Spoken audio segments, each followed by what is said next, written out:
ಆಯ್ಕೆ ಮಾಡಿದ್ದೀವಿ. ಮಾಧ್ಯಮದ ಮುಖಾಂತರ ನಾವು ಪ್ರಚಾರಗೊಳಿಸೋಣ ಅಂತೇಳಿ ಒಂದು ಪತ್ರಿಕಾಗೋಷ್ಠಿ ಕರೆದಿದ್ದೆ. ನೂತನ ಗೌರವಾಧ್ಯಕ್ಷರಾಗಿ ಸಂಯುಕ್ತ ರೈತ ಸಂಘದ ಜಿನೇಶ್ ಕುಮಾರ್ ಸಾಗರ ಮತ್ತೆ ಭದ್ರೇಶ್ ಬಾಳ್ಗೋಡು ಸಾಗರ ತಾಲೂಕು ಸಂಯುಕ್ತ ರೈತ ಸಂಘದ ಪ್ರಧಾನ ಕಾರ್ಯದರ್ಶಿಯಾಗಿ ನಾವು ಘೋಷಣೆ ಮಾಡಿದ್ದೀವಿ. ಎರಡನೇದಾಗಿ ಕುಮಾರ್ ಗೌಡರು ಬದ್ದವಳ್ಳಿ ಇವ್ರನ್ನ ಸಂಯುಕ್ತ ರೈತ ಸಂಘದ ಸಾಗರ ತಾಲೂಕು ಉಪಾಧ್ಯಕ್ಷರಾಗಿ ನಾವು ಘೋಷಣೆ ಮಾಡಲಾಗಿದೆ. ಮತ್ತೆ ನಮ್ಮ ಸಿರುವಳ ರಾಮಪ್ಪ ಅವ್ರನ್ನ ಸಂಚಾಲಕರಾಗಿ ಘೋಷಣೆ ಮಾಡಲಾಗಿದೆ. ಇನ್ನು ಉಳಿಕೆ ಹುದ್ದೆಗಳೆಲ್ಲ ಯಥಾ ಪ್ರಕಾರ ಹಿಂದೆ ಏನಿತ್ತು ಅದೇ ಥರನೇ ನಮ್ಮ ಚಂದ್ರಶೇಖರ್ ಗೌಡರು ಕಟ್ಟೆಕಪ್ಪ ಇವರು ಹಿರಿಯ ನಾಯಕರಾಗಿ ನಮ್ಮ ಜೊತೆ ಸಲಹೆಗಾರರಾಗಿ ಇರ್ತಾರೆ.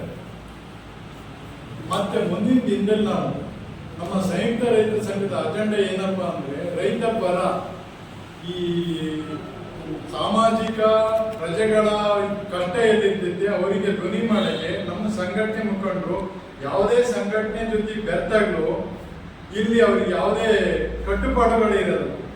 ನಮ್ಮ ಉದ್ದೇಶ ನಮಗೆ ಎಲ್ಲೆಲ್ಲಿ ಜನಸಾಮಾನ್ಯರ ಸಮಸ್ಯೆ ಇರ್ತೈತೋ ಅಲ್ಲಿ ಧ್ವನಿ ಮಾಡೋದು. ನಮಗೆ ಮಲ್ನಾಡು ಹೋರಾಟ ಅತ್ಯಂತ ಜನಪ್ರಿಯ ಹೋರಾಟ, ಅದ್ರ ಜೊತೆಗೂ ನಾವು ಮುಂದೆ ಅತಿ ಹೆಚ್ಚು ಜಾಗೃತಿ ಕೊಟ್ಟು ಅವ್ರ ಜೊತೆ ಬೆಂಬಲಿಸ್ತು.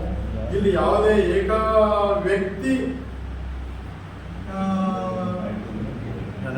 ಧೋರಣೆ ಇಲ್ಲ, ತೀರ್ಮಾನಗಳಿಲ್ಲ.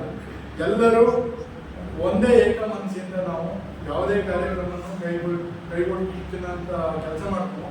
ಮುಂದಿನ ದಿನದಲ್ಲಿ ನಮಗೆ ರೈತ ಪರ ಹೋರಾಟಗಳು ಸಾಕಷ್ಟು ಇದಾವೆ.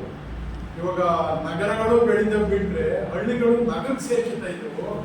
ಬಟ್ ಅವರಿಗೆ 30-50 ಎಲ್ಲ ಕೊಟ್ಟರೆ 30-40 ಕೊಟ್ಟರೆ ಸಾಕಾಗೋದಲ್ಲ. ಮುಂದಿನ ದಿನ ನಮಗೆ ಅವರಿಗೆ 50-80 ಕೊಡುವ ಒಂದು ಅಜೆಂಡಾ ಇಟ್ಕೊಂಡು ಹೋರಾಟ ಇರಲಿ.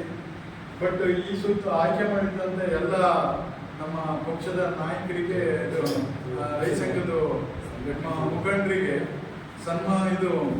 ಅಭಿನಂದನೆ. ನಾನು ಸಂಘಟನೆ